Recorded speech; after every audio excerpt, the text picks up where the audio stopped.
All right. Well, we're back. NAL Live is back. We are live all over the world right now. Got a great guest. Trying to make my way around the league. This is episode number 5, and today we've got Terry Foster. He's the head coach of the Jersey Flight. Terry and I have crossed paths many times over the years, so it's going to be fun chatting with him as well. How's it going, Terry? Oh, pretty good, pretty good. Happy holidays, everyone. Yeah, you too. It looks like you got a nice tree behind you. Did you decorate that thing? Yes and no. I kind of do what I do best. I sat back and I kind of coached. Nice. So I let my fiance and daughter kind of create everything, and they did some magic. So I'm pretty. That's good. Well, I'm pretty happy with it. Coach Rez had his Christmas tree up there last time too. I have my new virtual background now. And I loved it. I see that big Flight logo sitting in the back, and I love how it's sitting on top, getting ready to just go ahead and crown us. I'm loving it. Well, I'm not a graphic designer, but I tried to put this thing together, and I was trying to make it where, like, the teams are. I hate this screen because it's like backwards, but I've got the teams around me, so you can still see all 7 of the teams. Right. And but again, I'm an amateur at that. I'm an amateur at the podcast, but we're having fun. We are gonna, we are getting interest from companies that want to advertise on the podcast. So hopefully, in the next few weeks, you're going to see sponsors, behind me, and keep growing this thing. But the best part is we get to talk, arena football. Definitely. All the time. So Coach, some of the people might not know your background. Why don't you walk us through kind of your career, like how you got your start, where you're from, and kind of we'll go from there. Okay, I played college football at Grand Valley State University under Brian Kelly, who's the head coach at Notre Dame now. After playing with Grand Valley, I ended up playing arena ball with the Grand Rapids Rampage. Played there under Mike Trigg and Sparky McEwen.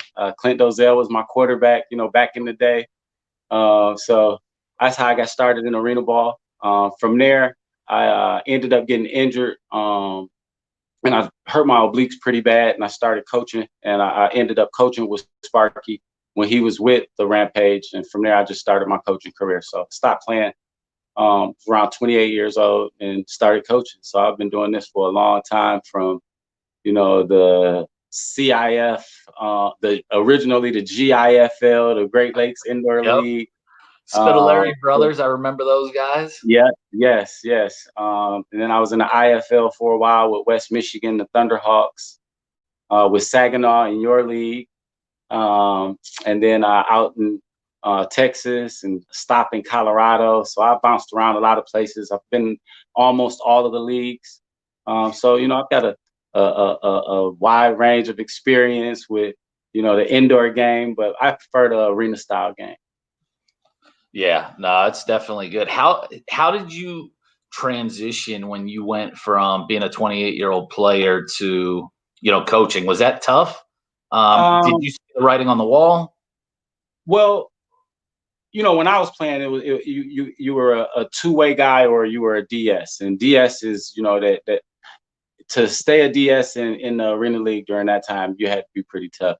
And the two-way guys were a lot of receiver guys, and for me, I've always just been one of those guys that have learned the game from every position, and I really didn't see the writing on the wall, but I knew that I could coach the game. And the opportunity flew up, and Sparky offered me a position, told me I could stay on and coach the DBs at the time, and then a defensive coordinator's job came up in Muskegon, Michigan, and there started. So, after the end of that season, actually during that season, the first season that I was the D coordinator with Muskegon, the Muskegon Thunder under the Pringles, the end of the season, we started getting banged up and we lost a couple DBs, and it was hard to get DBs to come in, for the pay in that league. So I said, you know what, I'm gonna suit up. So I ended up suiting up for the last couple of games, got us into the playoffs a little bit. Nice. Then when the playoffs started, I said, all right, I'm done. But these guys are healthy and I'm done. And I realized then that getting my body back in shape was going to take a lot longer than what I really wanted it to. So I said, you know what, I can keep coaching and, give some of the knowledge that I've got back and push it on. So I think being able to start young, I've been able to learn a lot of the business inside and out. I've had the opportunity to go into some places and have to take over teams, basically, not that I wanted to, but, ownership groups have kind of left the players and me in bad situations, and we kind of just figured out how we were going to do it, and we finished out season. So I've learned everything from inside and out, from being an owner to a GM to just being the coach from being a player. So, it's been a great experience, and I've enjoyed it all the way across through the journey. Oh yeah. Well, I mean, and it's, having that versatility, I think is important, just from the coaching, playing, front office, like, as a coach, a lot of times I've, as a team owner, I've had many coaches, and it's like, you want the coach to understand, the business side too, because, I mean, as a coach, I want everything too. Right. But what's realistic?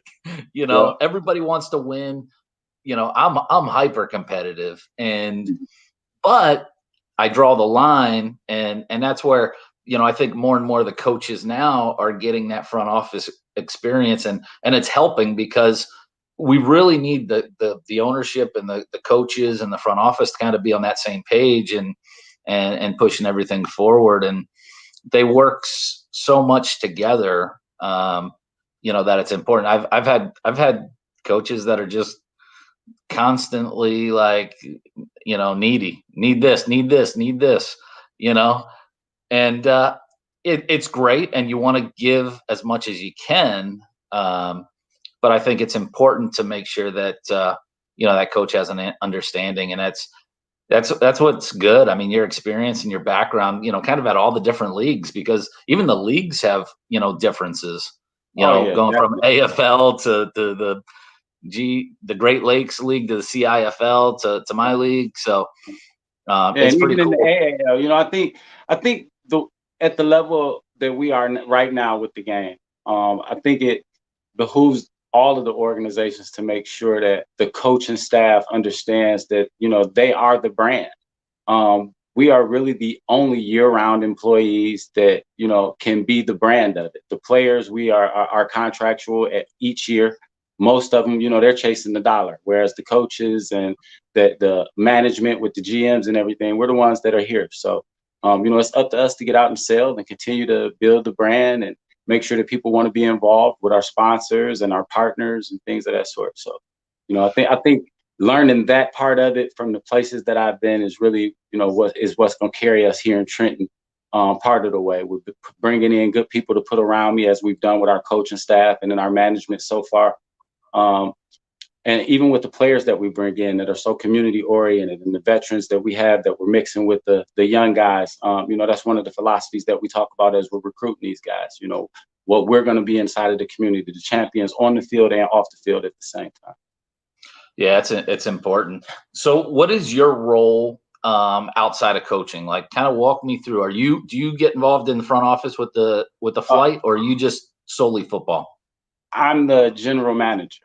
So I do everything. I do it all.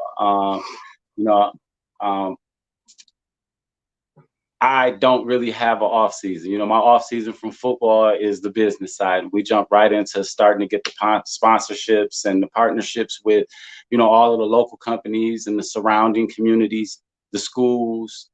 So it's a everyday Zoom meeting for me.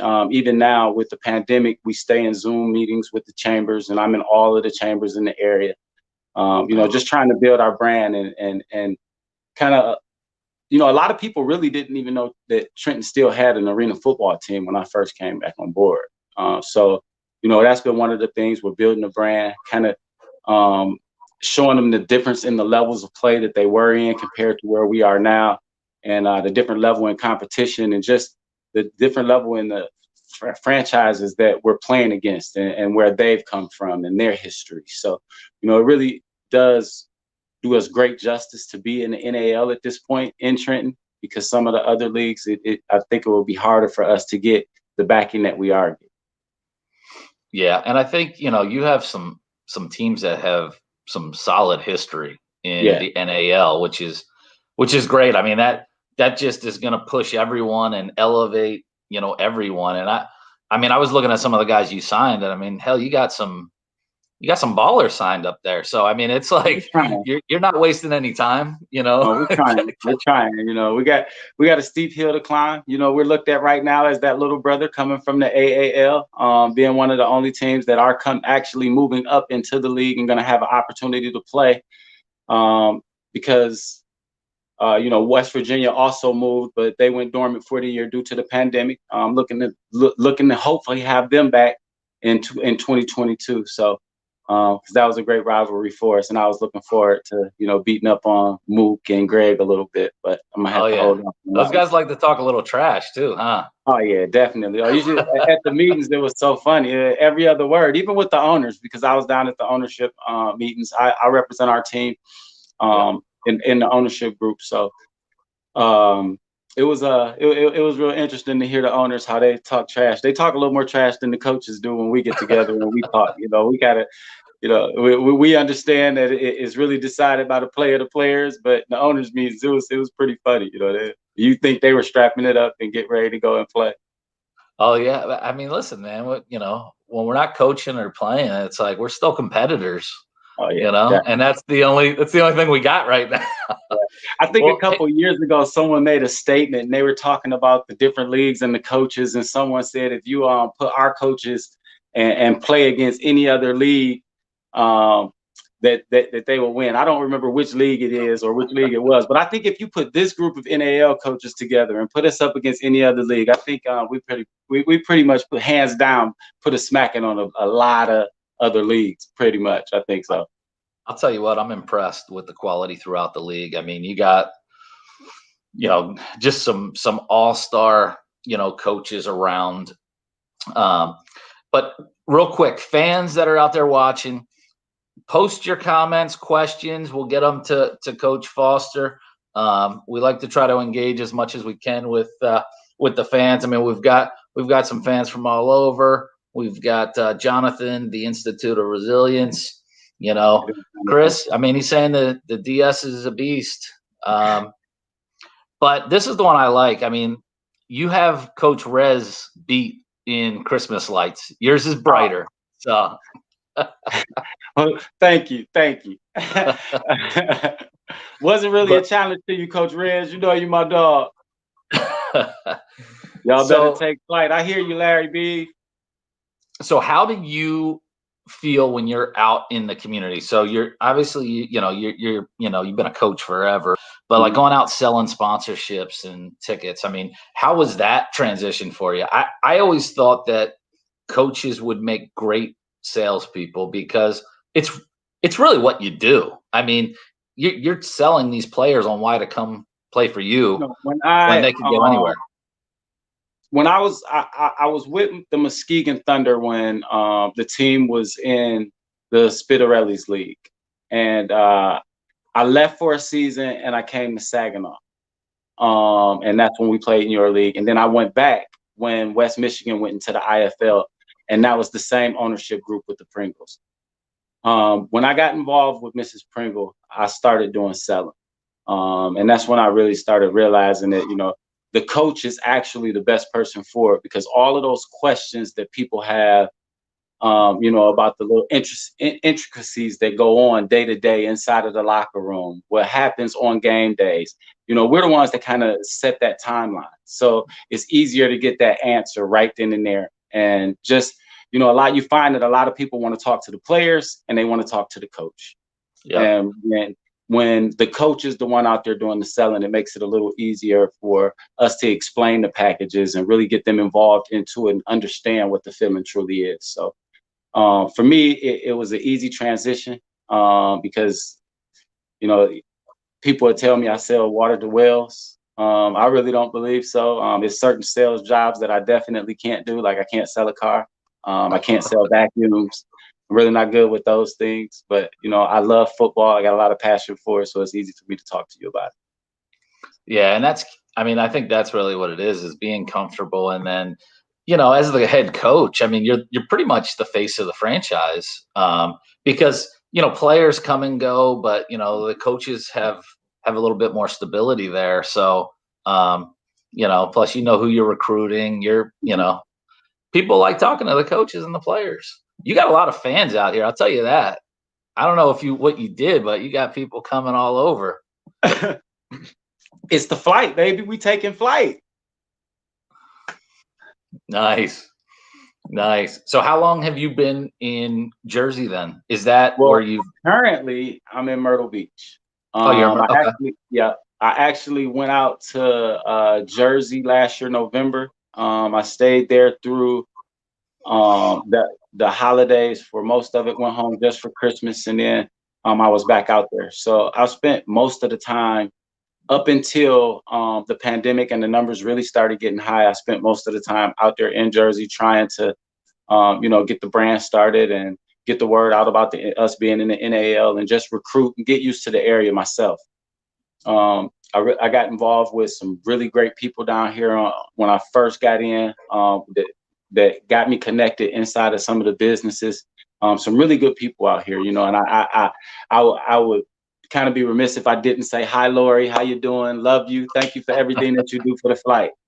But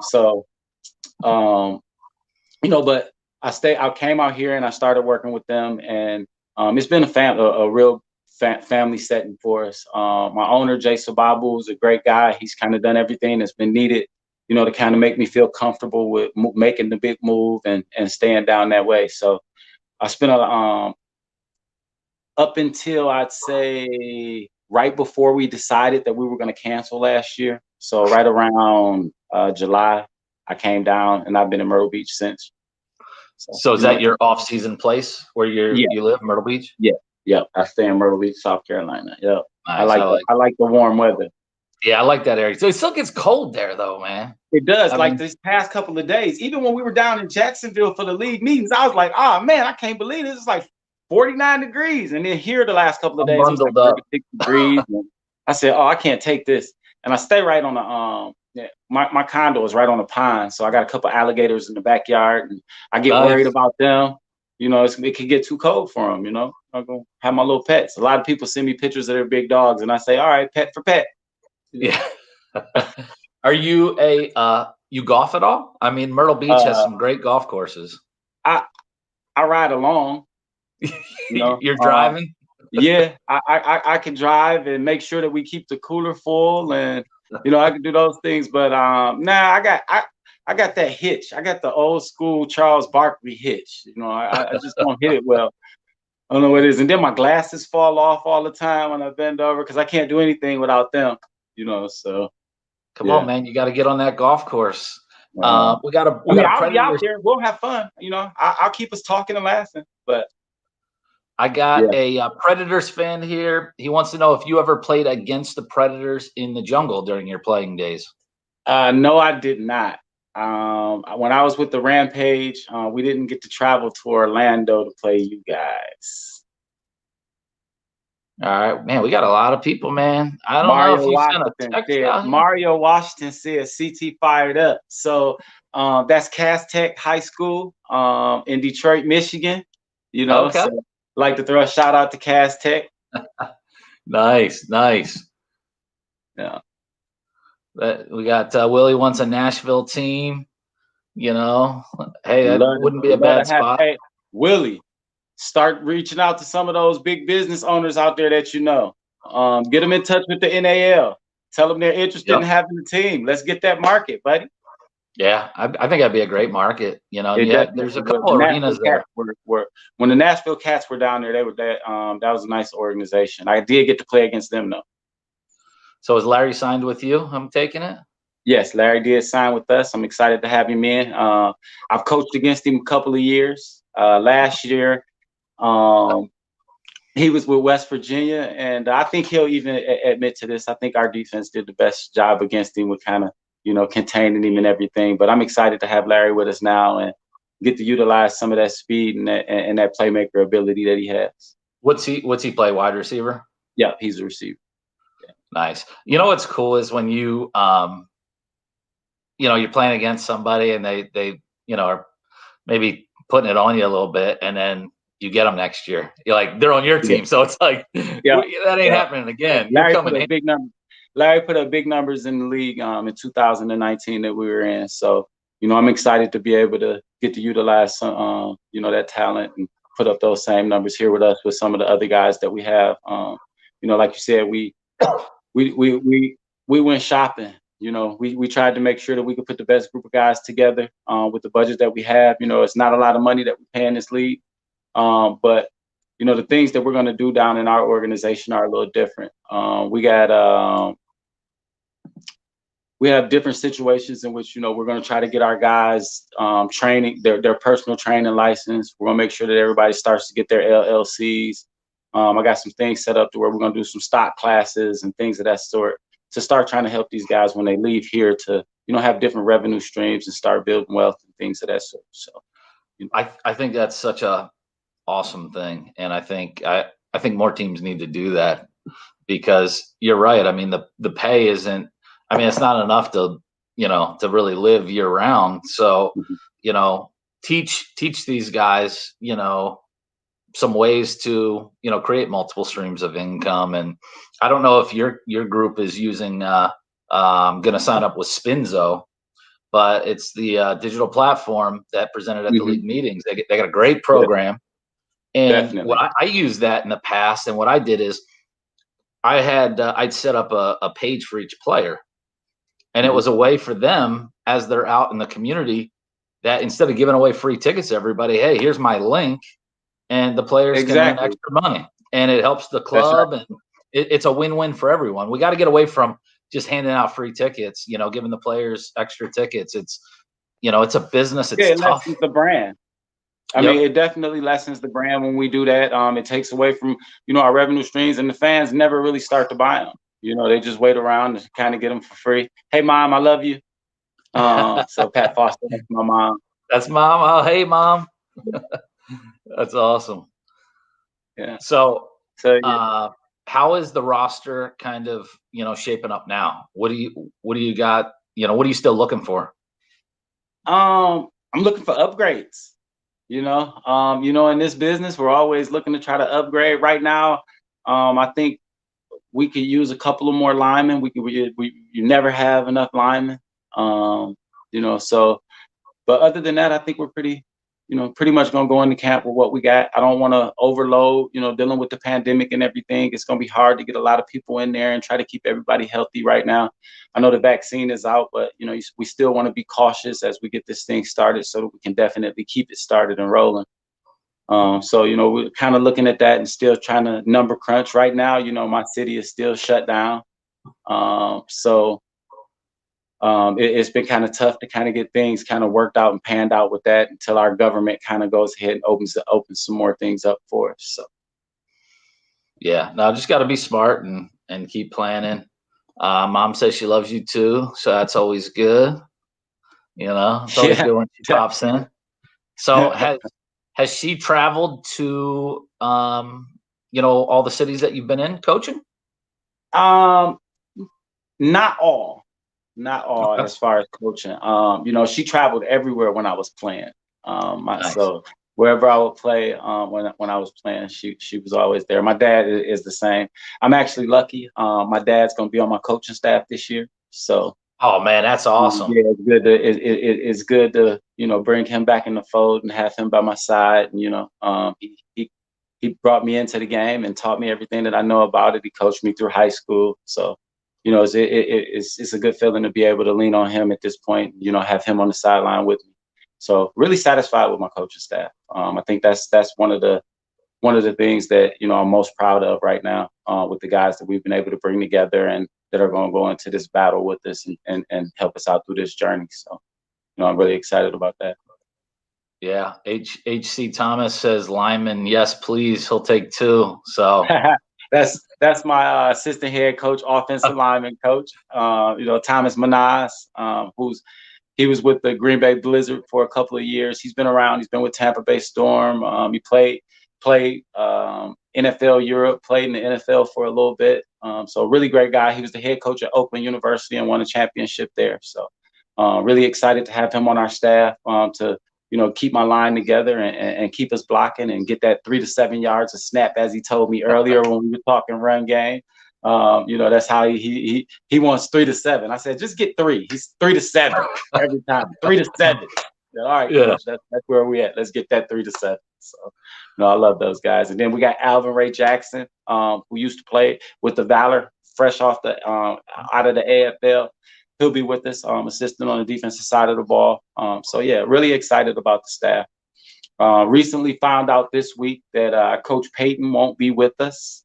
He's actually moving, having a career shift, and I'm going to do some things to start shifting his career, as he had a little one a couple years ago, and he's at that stage in his life where he has to make sure that he takes care of those things first. So I was excited for him with the opportunity that he has. So making some adjustments with our staff, and we were able to bring in someone else that we feel like is going to be very, very good for us on the offensive side of the ball. And, it kind of just rounded out everything for us. So we're excited to get going for 2021 and, shock some people in the NAL.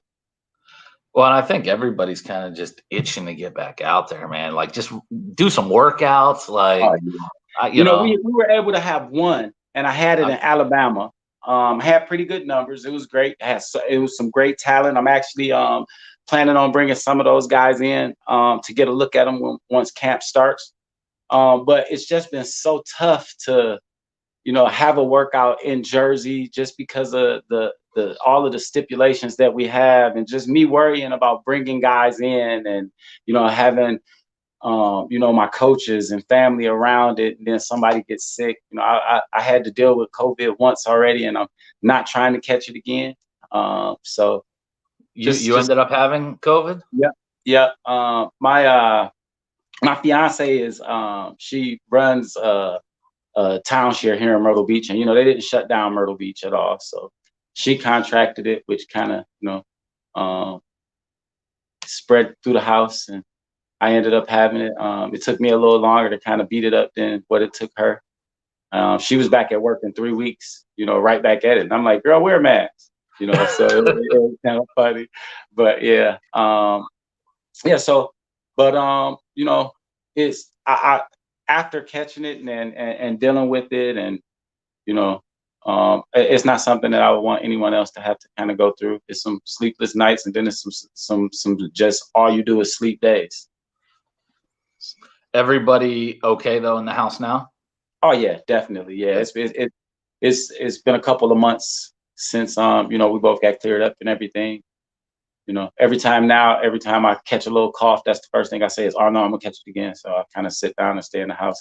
The first time I actually really started getting out again was to go to Jacksonville. Okay. So yeah. Well, we got a guy here. Jay said he was one of those guys at the Alabama workout. Great experience, he says. So, I mean, that's what I was kind of hitting with some of these other, coaches. Yeah, mask up, stay safe. That's my sister. Is it? Yeah, that was my sister. Keep it safe, but I think making sure that the teams, are doing right by the players, and I know I've always been able to get some guys from workouts, and you find that guy that you just haven't been able to see or wasn't on the radar. So I think that's great. And Alabama kind of opens up a whole new region for you guys. Yeah. Players. And it's hard for a lot of guys to travel to us to come to workouts. So, I think that's one of the reasons why Carolina does what they do as far as going around the country and trying to hit other spots where, it's not a team in our league or whatnot, because it's hard for those guys to really travel to us. So, to be able to give them an opportunity to at least extend their career just, for another year, or at least another time to get an opportunity to come in and practice and compete at a higher level, I think, is really what we pride ourselves in doing here in Jersey. And I know Rez, and I think that's why they do it down there. I'm really good friends with Rez and Anson and Coach McKinney, who's on their staff. So, it's really a tight relationship with me and those guys. So you know, I know what their goal is with it too. You got some teams out here now, like, you know, that don't even have leagues that are having tryouts.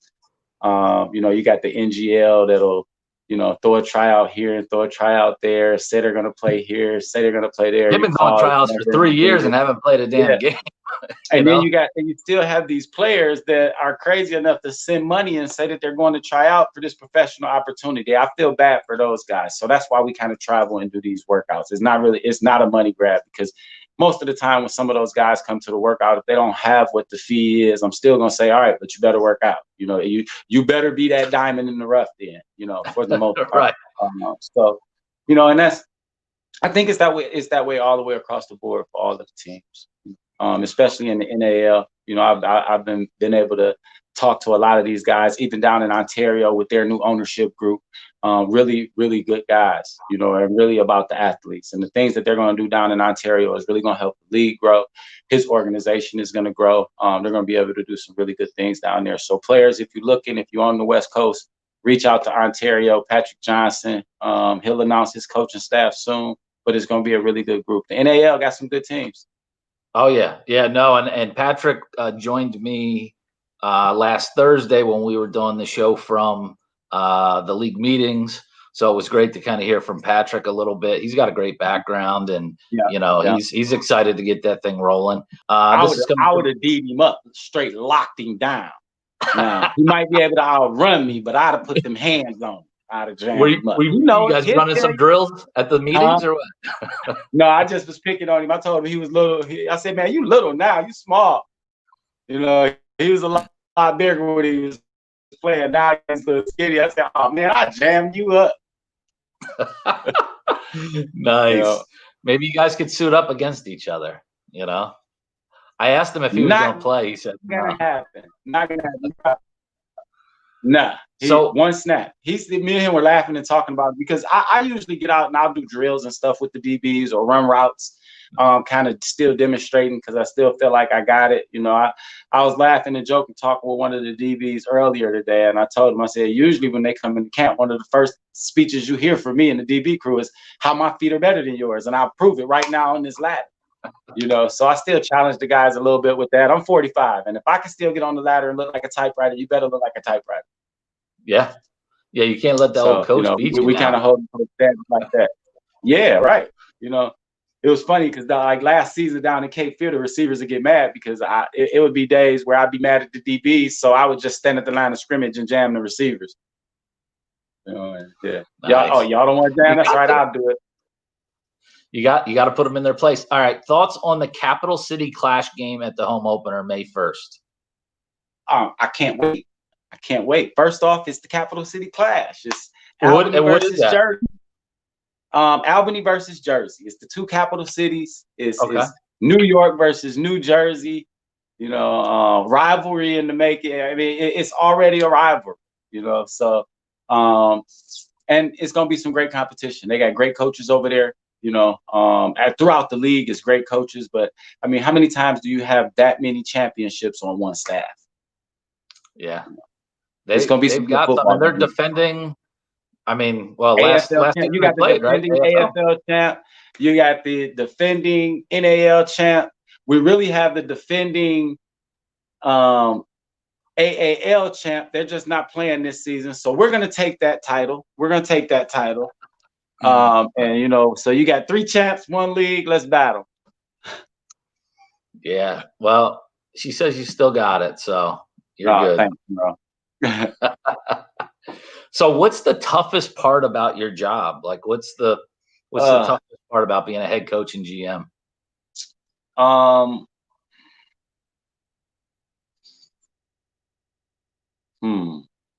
Sometimes I spread myself too thin. Delegating, you know, that's probably the toughest part of it. You know, and it's easy to do. As a coach, I've always been one of them as a coach, I've always been one of them to have wanted to have my hands in on some of everything dealing with that side, like equipment manager, and you know, and that's just because, you know, like I know as an owner, to being the coach, you're responsible for all of my stuff getting turned in. So I always wanted to make sure I kept my hands on it. doing those things, but Coach Manaz gets on me a lot. He calls me every day at 6 o'clock in the morning, basically, and says, "What am I supposed to do today?"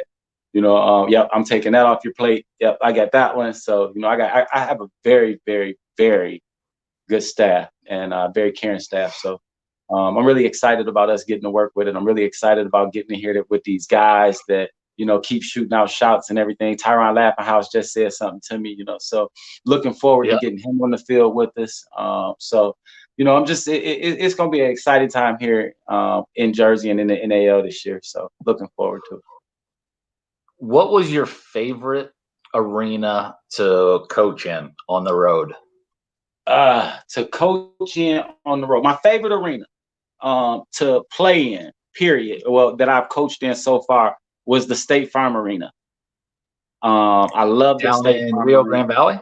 Down in Rio Grande Valley, I love the State Farm Arena. The atmosphere was great. I was just talking to somebody earlier, and he was talking about how he had just watched some of the highlights from when we beat Corpus Christi by 100. And so we talked about that one. And the first thing I said was, man, I remember that attack game because that atmosphere was electric. And I love the St. Louis Arena. And that's what made me start talking about Rio Grande. I like the arena, the atmosphere. Y'all had some fans sitting right above us, pouring beer on us. So it was really, that was a good atmosphere. Playing in the Van Andel was awesome. When I was with the Rampage, that was awesome. That was a great feeling, being able to play right there at home. I went to Grand Valley State, which was right up the road. So that atmosphere was great. But I'll probably say the best road arena. And then I forgot Tim's Toyota Center out in Arizona, in Prescott, where the new team in the IFL is. That's a great arena. We had some great arenas in there, but in the IFL, I have to say it was Green Bay. Yeah, and I actually played in Green Bay in Arena 2. So, going back there and everything, and then by the atmosphere when I was there, the way that they treated me, it was always a top flight organization. Some of the same people were still there. So that atmosphere was great for me. So, and Tom says, wait till you play at the Amway Center here in Orlando. And I'll tell you, it's pretty badass. I mean, it's an NBA arena. So, I mean, and hopefully, I mean, I know the team's working hard here. And I'm expecting. I'm gonna tell you, I'm looking forward to week 4, going down to Jacksonville with everything that I've heard about playing down in Jacksonville, and knowing it's their first home game of the season. So I'm hoping that by then everything is open back up and they can have a full house and it's packed and it's gonna be electric. It's gonna be a great football game. That's what I'm looking for. Yeah, the Green Bay fans were wild in the AF too.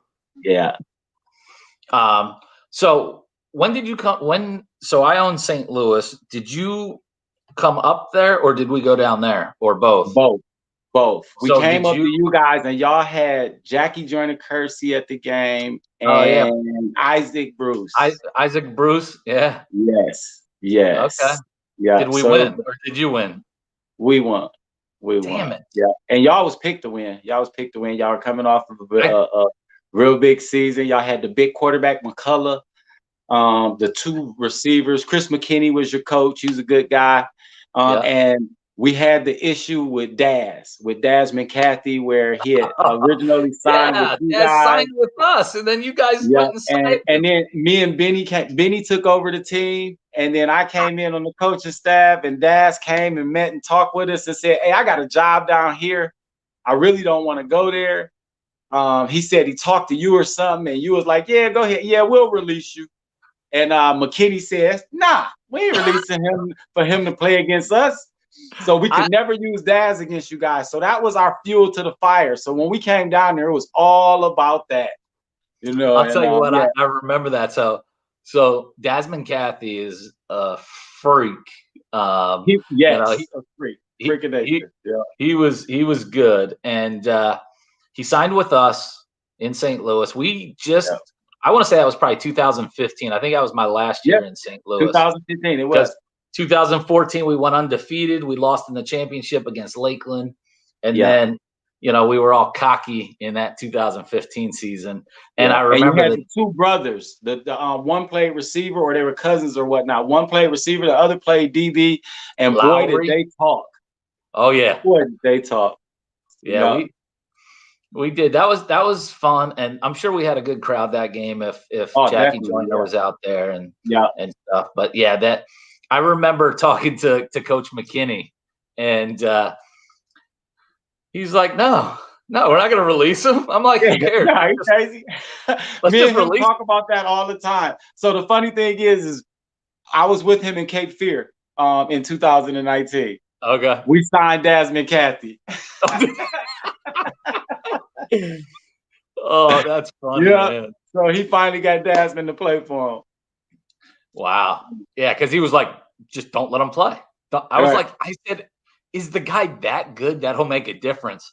And he's like, oh, yeah. And then, I used to own the Florida Tarpons, and he played down there for my friend Michael Taylor, who was the head coach. And I called Michael up. I was like, is the guy that damn good that I shouldn't let him play? He's like, yeah, don't let him play. So I was like, all right. But, Yeah. Well, Richard says that you're going to have your hands full on April 11th. So you better be ready. I'm looking forward to April 11th.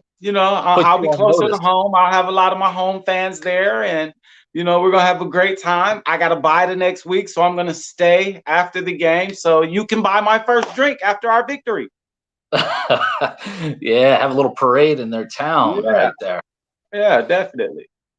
So, is there somebody that is like do you have like a rival, or is there like a coach or an organization that's like, man, you just want to beat them, and if you can only win one game, that's what it would be? Everyone in the NAL. Everyone in the NAL. I got a lot of good friends that are coaches in Fuller, and like I said, with the Carolina, down in Carolina. So Jason Gibson, a lot of respect for those guys. I already told you about the respect I have for Albany, and with Coach Bennett down in Orlando. Don't just start naming all the coaches, okay? I'm not buying it. The only one that I'll really talk trash to is Rez and those guys, because we have more of a personal relationship, But that I think is what makes it so much more fun. So it's like, definitely. It's like, look, it's kind of like, if you had like a sibling, it's like, you don't want to lose to your sibling, right? No, at all. But at the same time, and I kind of look at that because, like with Rez, we've kind of been in some of the same leagues at the same time, battling with each other, not always against each other at the same time, but still battling. Teams might not play or whatnot. So I kind of look at him as, that right there, big brother. So I pick at him a little bit. With Coach Fuller and everything, it's been more of a, I call him the, and we get a little more advice and information, so it's a difference from that side of it. But, so beating those two is going to, be special for me. With Coach Gibson, when he was in the league with me, his team was definitely the league bullies, so when I want to get him. What league was that, and when? In the AIF, when I came to Myrtle Beach, and Columbus was in the league. It was funny because when Myrtle Beach first called me, I was down in Colorado, and Myrtle Beach calls, and they like, well, can you come down, help us finish out this season? We got a lot of issues. Our coaches quit. Our players are about to leave. Because I won't give him advice. Yeah, you're right. I'm not gonna call you that.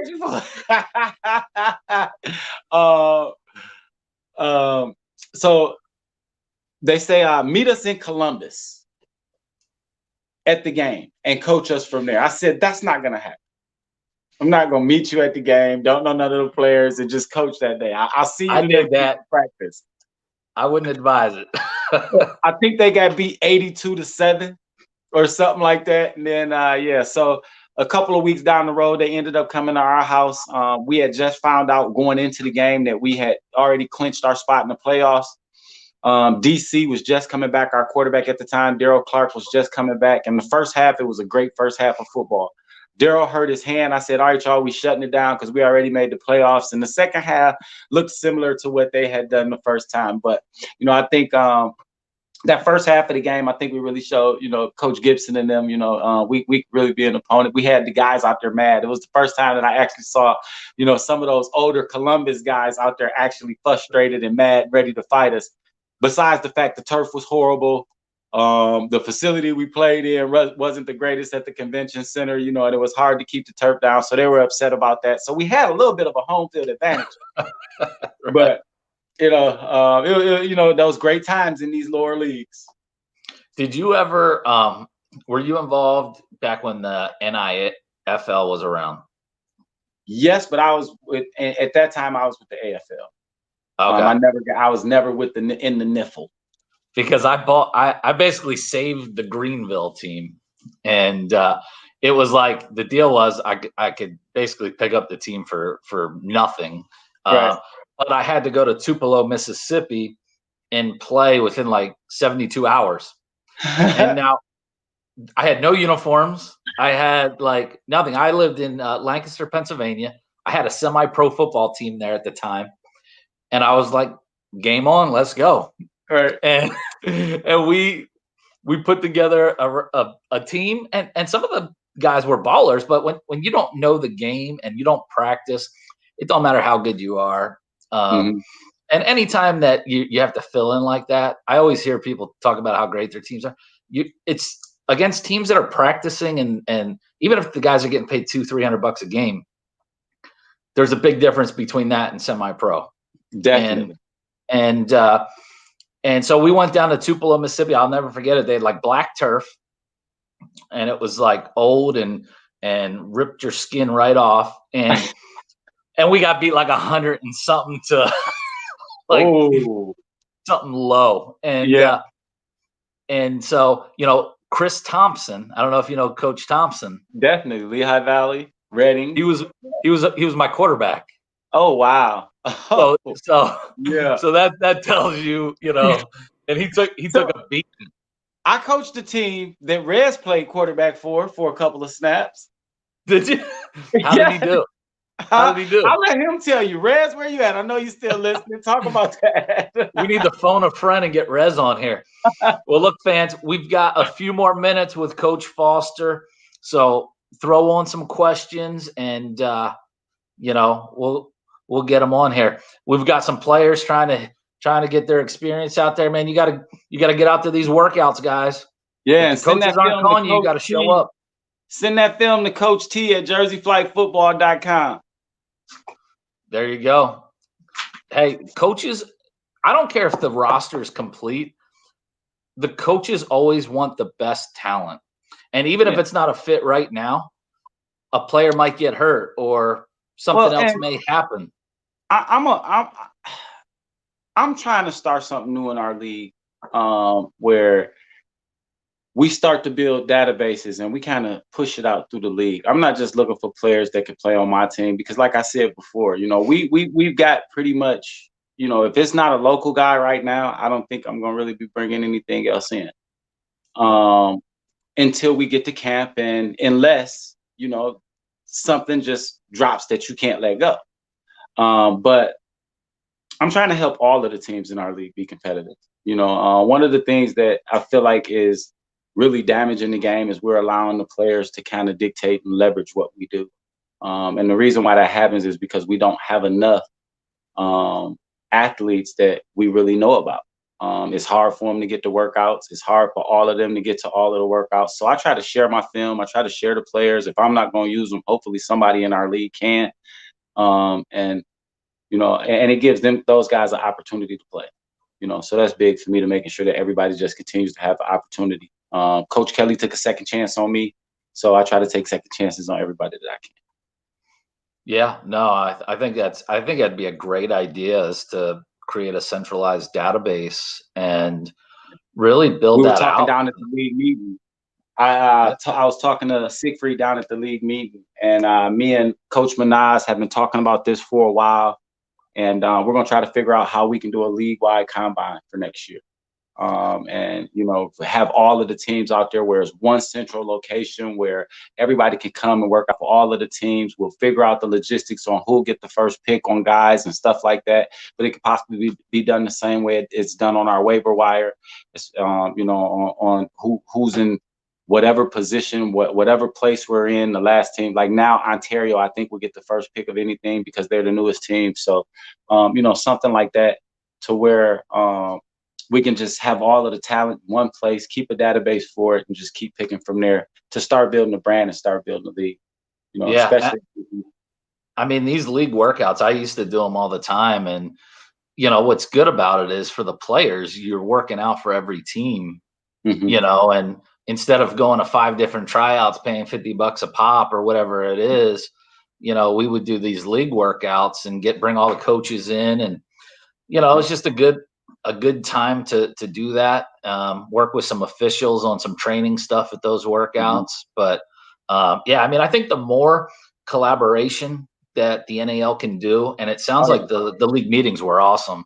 I was just about to say that I think we need to start just building on that and how we collaborated so much inside of the league meeting with the owners to try to make sure that everyone's going to be sustainable and everyone's going to be okay. And the things that this team is lacking in, this team might be doing great in. So we share the ideas and just try to make sure that everyone's pushing to be better inside of each organization.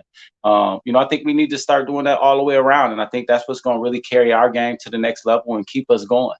I think you've been around a lot of different leagues, so you know how the ownership groups have acted towards each other. I think this has been one of the best set of groups that I've ever been around. What as else? far as wanting to help and being willing to help and just being open to help. I heard so many times inside of the meet, hey, just call me. I mean, so it's really great. And that's key. You got to have owners that buy into that, because listen, on the field, let's all talk trash. Let's, you and Rez go at it after the game. You guys are going to have wings and some beers and have fun. But on the field, it's a battle. Everywhere else, it's like, hey, what did you guys do to get 5,000 fans here tonight? And that's where once all that starts happening on a regular basis, you're going to see, attendance just keep going up. You're going to see more success. And then what does that do? It raises the value of the teams. Obviously, that's not important to the fans, but to the owners who are investing hundreds of thousands or millions of dollars into this, they want to be able to see that, and it just elevates the league. And then it makes it easier to get a national TV deal. It makes it easier to bring on national partners, and so it's a snowball effect. And just what I've seen in the past month, and talking to Commissioner Siegfried, it's like, man, it's headed in such a great direction. And that's why I was excited when we started talking about doing this NAL live, because, I'd love to be part of, that growth and the direction that he's taken the league, because it's going to be special. Definitely. And if we can, continue to grow out west and then build in between, already we should be looked at as a national league, having Cali, having Albany, 2 of the largest markets as far as for TV and everything else.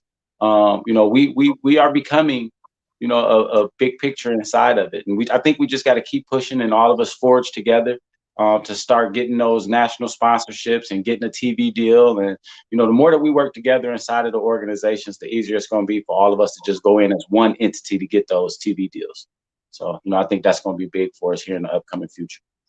All right. A couple questions outside of football. Okay. What's your favorite movie? My favorite movie.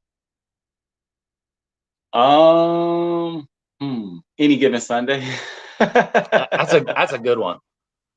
That's a good one. I like that. I haven't seen that one in a while. Probably is. Yeah. I think whenever we were, when all the trips used to be bus trips. So I think I had that movie on every bus trip, everywhere we go. Each week they'd be like, "We're not watching that." Yeah, we are. We're putting it in. Oh, that's fun. So I like that.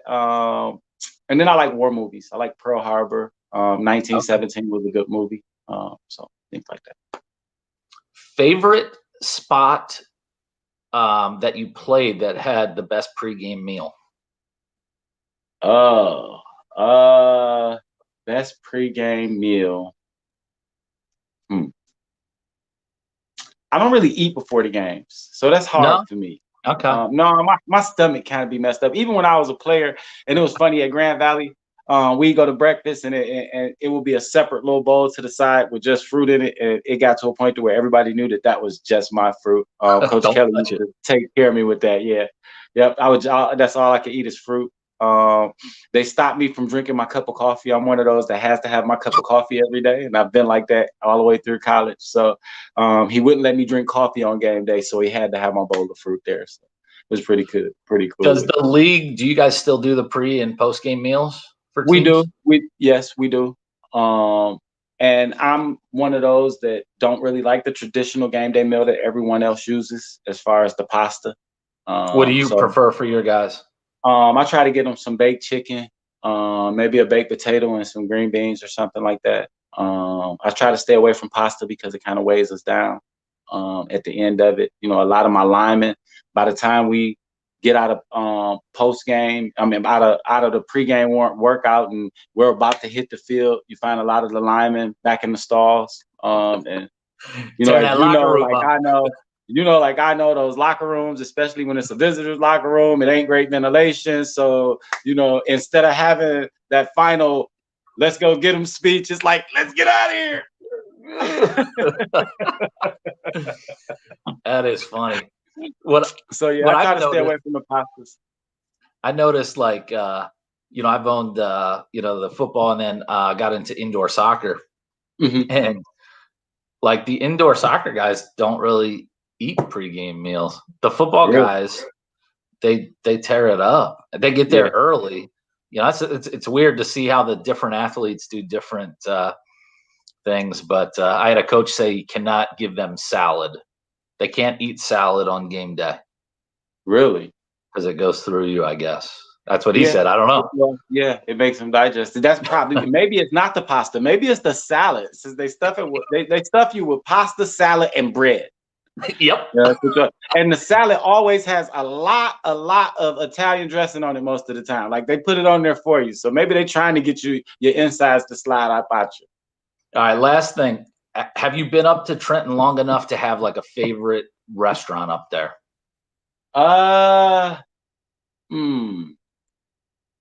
Yes and no. I like the little, they have little bodegas up there. Everywhere you go, you can grab a little something to eat. So I kind of like that. It's a kitchen in every store that you go in. So I kind of like those. There was a little Mexican restaurant right on the corner of my street that I frequent a lot. But that's about it. I went to a couple of Italian restaurants down there, but I'm not the old Italian where I didn't care for the sauce because it had wine in it. It was a little, yeah. You don't like wine or what? Myself. Huh? You don't like wine? No, not at all. I don't like wine. I don't like anything with vinegar in it. I don't really like ranch dressing because I hate the smell of it. Mayonnaise is horrible. You got to use Miracle Whip. Miracle Whip, come on, man. Yeah. You probably use Hellman's.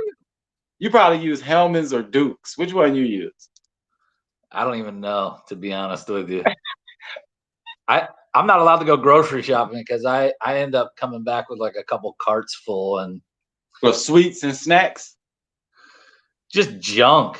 I took my kids grocery shopping when they were younger, and I was like, "Look, mom's not here. Get whatever you guys want." And we had almost 4 carts full, and so I was like, "Yeah, you can't go anymore." So I do most of the cooking. I like to cook. So okay. Yeah, I do most of the cooking. So I do. I don't go to the grocery store. I just make the list. So what's your specialty then? See, we had one question 20 questions ago, but now you got me going here with this. Man. I don't know. It's a couple of guys that, I mean, my players could probably tell you my specialties. It's like literally on my teams, they coach, I'm coming to your house for dinner. So I mean, I do good on the grill. I can do just about anything on the grill. Ja just said best player coach ever. He'll probably tell you my baked beans are the best. Something like that. So man, when I come to Jersey, I'm just coming to your place afterwards because you're welcome to. You're welcome to. I'll definitely be cooking. You know, or have some leftovers from when the guys were there the night before. But yeah, so yeah. I like my fried chicken. I like my fried chicken. So how do you have you ever tried? Because I just got, my daughter got this for me as a housewarming gift. I got an air fryer. Have you ever done anything with the air fryer? Because it's the best thing I've ever had. When I had the team in Myrtle Beach, we stayed in hotels. The whole team stayed in a hotel. So I had all of that stuff. I had an air fryer, one of those ovens, everything. And I didn't like the air fryer. I think I used it one time. What? Well, here's the deal. I used it once. And you know what? I was like, I'm so glad they said that. But I didn't have it in in necessarily in Jersey. But every time I go to the airport, I have to eat Chickies and Pete's. You know, I haven't had the opportunity to do it at our arena yet. Chicky and Pete's. Yeah, is that chicken or what? No, it's some of everything. But what they do best is their crab fries. Okay. What about the burgers though? Oh yeah, I do stuffed burgers. Ja loves my stuffed burgers, so you know, I make those for the team a lot. So that needs to be in your sales pitch to these players, man. Like, look, man, I'm almost a gourmet chef here. They can, they find out pretty soon. Once they get there, they find out. All the players be like, "Where you going? Where you going?" I'm about to go eat. You know, and they end up at my house. So, one of the restaurants down in Jersey that we've been talking to, I'm actually going to cook there once a week for the team, for us to have a meal, along with being able to use their kitchens and stuff for our pregame and postgame meals. Nice. You know, so yeah, that's one of the things. And that's why I say, you know, the teams that when they come down here, they probably won't be having pasta. We probably won't. Well, that's good. It's gonna be a good time. You know, we got some really good partners. I'm really excited about them. You know, really, really excited about, you know, the Element Hotel down here in Jersey, which is one of our partners. Excited about the Robert Wood Hospital, which I'm gonna be speaking with again, but it looks like they're gonna end up being our medical sponsor. It's been tough to get in and meet with them. You know, it's been tough to get inside of any business here in New Jersey and sit down. I've learned so much about my phone and social media in the last year that, you know, I used to be like, don't ask me, and I would hand it to somebody to do some stuff on it. Now I can tell you what every button is, and I can get from this function to that function. I say, yeah, I'm loving it, but still don't like iPhones. Zoom is a great thing. How do you not like iPhone? Come on, man. You had me until iPhone is a toy. An iPhone is a toy. That's for, you know, all of the music and everything, but you know, the Note, that's business. I can write, I can do everything on the Note, except for get iTunes. So how do you live? No. I'm using I have an insurance agency here, and I have to use a Mac for our insurance business, which I hate. Not a Mac, a PC. So I'm used to having a Mac everything, and it's very difficult to get used to a PC. Yeah. So you know how you got to use a bunch of different stuff to try to do your stuff? See, that's because you got an iPhone. Everything on the Note. You just do everything on the Note.